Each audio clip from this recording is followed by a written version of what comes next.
Bonjour Gabriel Attal. Bonjour. Alors, législative en Italie, une percée historique des forces anti-système, comme on dit, eurosceptiques d'extrême droite, qui plonge le pays dans l'incertitude politique. Marine Le Pen avait tweeté hier soir en disant « L'Europe va passer une mauvaise soirée ». Elle a raison. L'Europe va passer une mauvaise soirée. Oui, c'est préoccupant. Vous savez, moi je connais un peu l'Italie pour y avoir vécu. Et les amis que j'ai eus hier au téléphone étaient effectivement inquiets. Parce que qu'est-ce qu'on observe ? C'est une radicalisation de l'échiquier politique, avec des mouvements populistes à l'extrême gauche, à l'extrême droite, qui portent des discours dangereux, qui se retrouvent parfois sur les questions migratoires notamment. C'est un mouvement qu'on observe dans toute l'Europe, effectivement. Et moi, ce que je veux dire aujourd'hui, ce que je crois fondamentalement, c'est qu'il y a une autre voie qui est possible.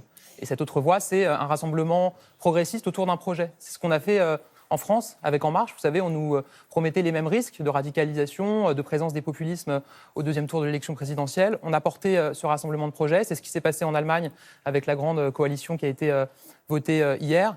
Et il faudra que les élections européennes soient un moment de clarification où ce grand rassemblement pourra être proposé au niveau européen. On va y travailler. Emmanuel Macron a fait l'éloge de Paolo Gentiloni, le chef du gouvernement italien. C'est quand même très éloigné de l'Europe qu'il défend, c'est ce que vous nous expliquez.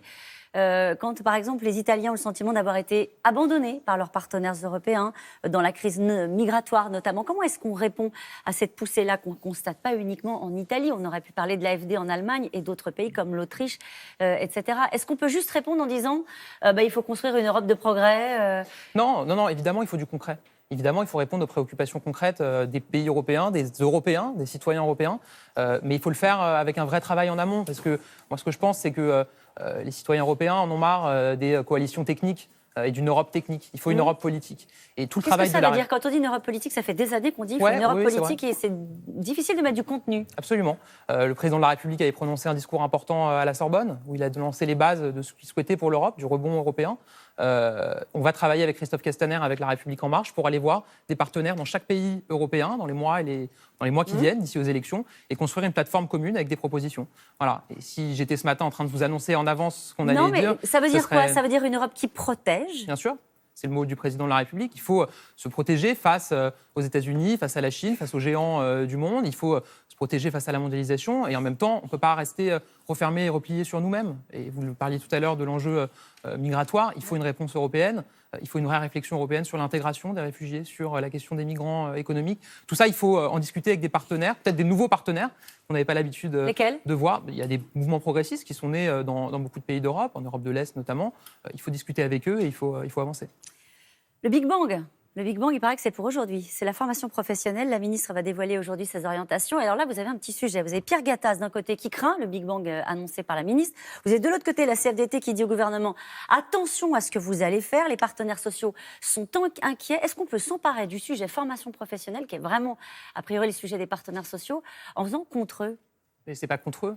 C'est faire pour les Français. Vous savez... À La République En Marche, on a lancé une grande consultation citoyenne sur la formation professionnelle pour voir ce que les Français en disent et ce qu'ils en vivent. 24 000 personnes ont répondu, ont dit ce qu'elles en pensaient, ce qu'elles avaient vécu. Et le constat est accablant.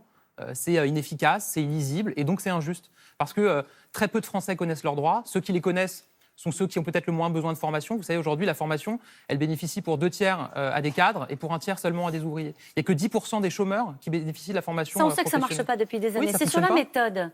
Est-ce qu'on peut faire contre les partenaires sociaux ? On n'a pas fait contre eux, justement. On les a laissés discuter entre eux, trouver un accord qui, sur un certain nombre de points, notamment sur les droits des salariés, allait suffisamment loin, qui, sur d'autres points, et notamment l'organisation, la gouvernance, le financement du système, n'allait pas assez loin. Et c'est là que l'État doit reprendre la main. Vous savez, quand on demande à des partenaires sociaux, à des acteurs qui gèrent depuis des années un système tel qu'il existe aujourd'hui, forcément, ça va peut-être pas aussi loin qu'on le souhaiterait et aussi radicalement qu'on le souhaiterait. Donc, on reprend la main, effectivement. Est-ce que vous croyez que les syndicats vont subir le même sort que les partis politiques ? Je ne le souhaite pas, en tout cas. Moi, je pense qu'il y a besoin de syndicats forts, il y a besoin de syndicats qui représentent les salariés. C'est ça aussi l'enjeu. Donc, il y a peut-être une réflexion à avoir de leur côté. Mais moi, d'une manière générale, je ne souhaite pas l'affaiblissement ni des corps intermédiaires, ni des acteurs démocratiques dans notre pays, qu'ils soient politiques ou syndicaux.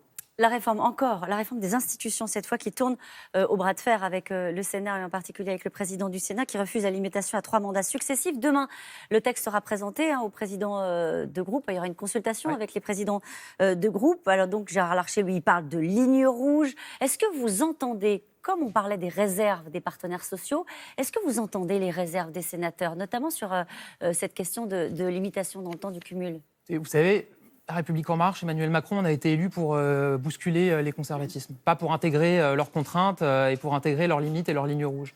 Donc évidemment, on va présenter une réforme ambitieuse. Et moi, je souhaite qu'on arrive à convaincre, y compris les sénateurs. Vous savez, il y a des conservateurs au Sénat, il y en a à l'Assemblée nationale. Il y a aussi des personnes qui ont envie d'avancer dans les deux chambres. Moi, j'étais rapporteur du texte sur l'université. J'ai beaucoup travaillé avec le Sénat. On a trouvé un accord, un compromis avec les Républicains au Sénat qu'on n'avait pas trouvé à l'Assemblée. Voilà, moi, je pense qu'il faut discuter. Le Premier ministre va recevoir les différents groupes dans la semaine. Il va y avoir une discussion.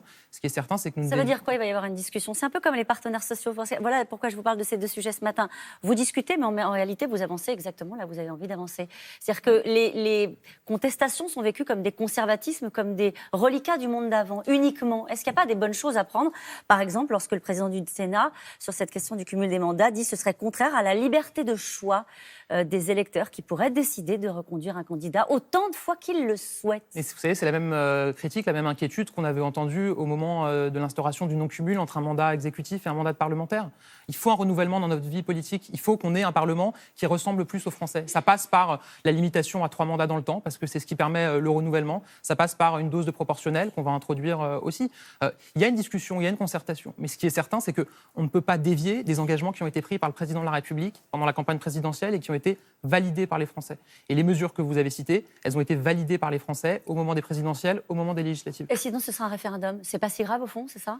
Moi, j'ai pas envie de me placer dans ce contexte-là. Ce qui est sûr, c'est que oui, s'il n'y a pas d'accord, forcément, on trouvera les moyens de faire passer cette réforme. Et moi, je pense que les Français soutiennent cette idée. Y compris par référendum, c'est le sujet, la question. C'est une possibilité constitutionnelle, évidemment. Mais c'est pas une prise de risque, un référendum? Justement parce que c'est une vraie concertation, on ne rentre pas dans le débat et dans la discussion en disant qu'on va passer tout de suite par référendum. Il faut discuter, il faut échanger. Et moi, je fais toute confiance au Premier ministre dans sa capacité de persuasion des sénateurs. Un petit mot sur Anne Hidalgo qui contre-attaque. La maire de Paris annonce qu'elle va prendre un arrêté mobilisant les pouvoirs de police du maire pour maintenir la piétonnisation des voies sur berge. Est-ce que sur la méthode, vous approuvez? À l'évidence, il y a eu des problèmes de méthode. Quand on voit le rejet qu'il y a aujourd'hui chez les Parisiens et globalement, moi, vous savez, je suis élu en banlieue, il y a beaucoup de Franciliens qui prennent leur voiture et qui parfois doivent traverser Paris pour se rendre à leur travail et qui vivent un cauchemar, j'ai envie de dire.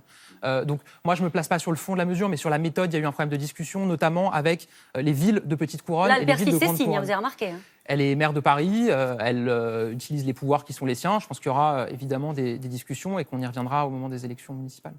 Merci beaucoup, Gabriel Attal. C'est à vous, Laurent.